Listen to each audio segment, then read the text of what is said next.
So, are you thinking of buying a new Android smartphone, or perhaps you just got a new Android smartphone? Oh well, these are the first 5 things you should do after buying a brand new Android smartphone. Let's get started.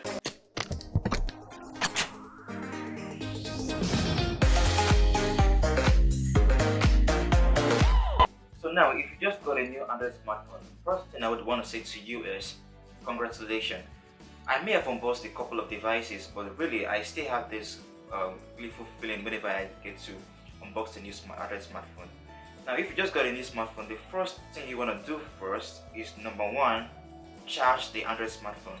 I understand that you just unboxed the device and you cannot wait to operate the phone. I did that, I totally do. But if you want to have a good battery life on your smartphone, the first thing you should do is charge the device not just to a certain length but till it's completely full. That way you are assured of a good battery life. Now, if you're going to charge the device, I would advise you use the normal power supply and not some generator set. Having charged the device till it's completely full, I understand that your hands are itchy at this point in time and you just cannot wait to dive into the smartphone. You are free to. You're free at this point in time, having charged the device. However, the number two thing I would advise that you do in this regards is to add your email account to the smartphone. Now, upon starting the device for the first time, you are often given this startup wizard, which should guide you through operating setting up your device. Amongst this setup wizard procedures, there is this option that says add your email address. I'll advise, if you have a Gmail account, you should add one. If you don't, you should create a new one. There are a lot of benefits to doing this, and at the same time, there are a lot of limitations. One of the limitations of not adding your Gmail account to the Android device is the fact that you won't be able to download apps from the App Store, which is Google Play Store. So you most definitely need to input a Gmail account before you can download apps from the App Store. Another limitation is the Google Find My Phone service. Now, the way Find My Phone service works is that if you lost your phone, you can actually log into your Google account and still find where your phone is whenever there is an internet service on the phone. Now, in the case whereby you don't have your Gmail account logged in on the phone, the Find My Phone service you can't be able to trace your phone. So this is also very important. So the importance of adding your Gmail account to your Android smartphone cannot be overemphasized. The number three thing you should do on your new Android smartphone is to set a password. I understand that not everyone is comfortable with adding a password on their Android device, but I mean, it's security, yeah, and in 2017 security is important, same as privacy. Apart from that, think about this for a second. Your phone got stolen and your files are vulnerable, anyone can actually access them, and there was a terrible event and the person who stole your phone left your phone at the event and the authorities are able to access the phone. Please tell me, who do you think they're going to come after first? Obviously you, right?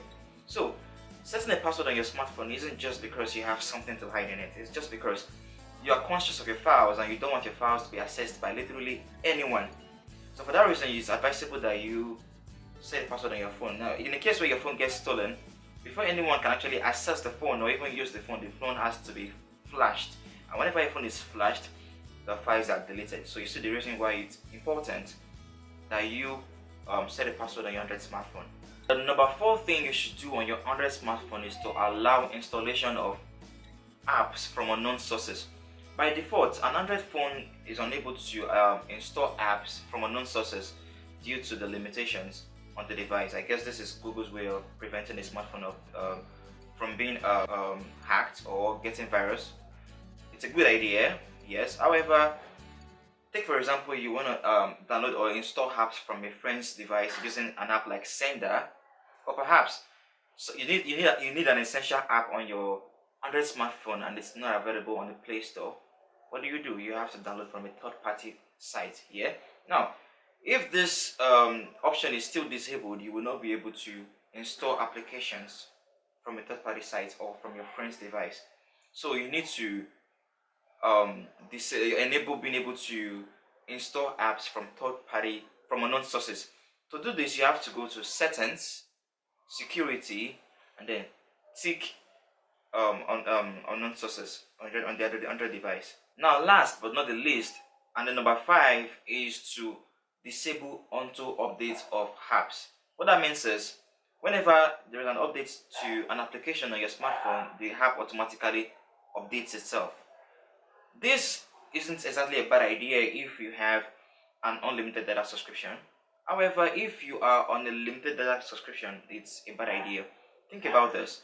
Popular apps like Facebook, Instagram, WhatsApp, and whatnot update their apps very regularly, like twice a month or around that.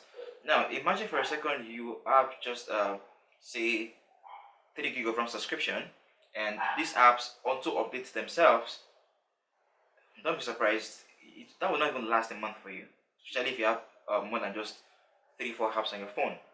So in order to avoid such situation, it's necessary you disable auto update of apps. I understand that by default, auto update of apps only works when the device is connected to a Wi-Fi connection. But if you stay in a country where Wi-Fi connections are not exactly unlimited, or perhaps a friend just helped you with the subscription via Wi-Fi, which via hotspot, and then the next thing you have start updating, how is that friend supposed to feel about that? So you see why it's important for you to actually disable auto update of apps.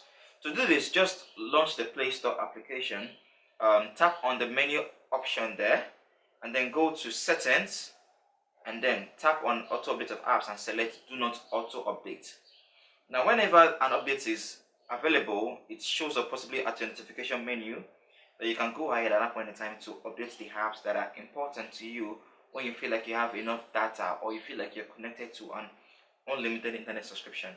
So that's it, guys. That's my first 5 things you should do on an Android smartphone. And if you enjoyed this video, please remember to subscribe to this channel by hitting the subscribe button down below.